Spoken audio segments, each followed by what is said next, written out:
I'm going to show you how to fix audio desync and crackling in Parsec.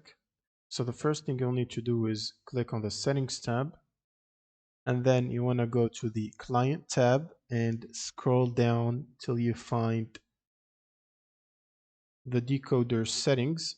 So if the decoder is set to software, try to switch it to NVIDIA or AMD, whichever is supported by your computer.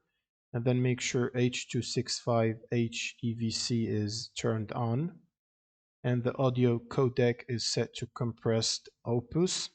And then you want to go to the Host tab and then scroll down to bandwidth limit and try to increase your bandwidth limit a little bit. By default, it's set to 10, I think. So I'm going to set it to 25.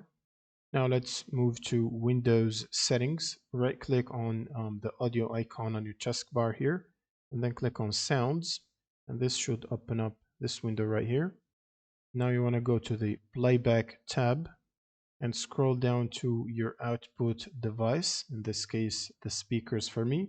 Right click on it and open up the properties, and then go to the Advanced tab, and you want to switch the default format to 24-bit 48,000 Hertz studio quality, and then go to the Signal Enhancement tab and make sure to uncheck or disable the audio enhancements by unchecking this box here. And then you have to click on Apply and OK. Now go to the Recording tab and right click on your mic properties, and then go to Advanced and do the same here. Uncheck the Enable Audio Enhancements. Now once you're done, you have to press OK. Now all you gotta do is restart Parsec. Right click on Parsec in the taskbar here and click on Restart to restart it. And make sure to use a stable wired connection if possible to get the best quality. And this should fix the audio desync and crackling problems. Thanks for watching and subscribe.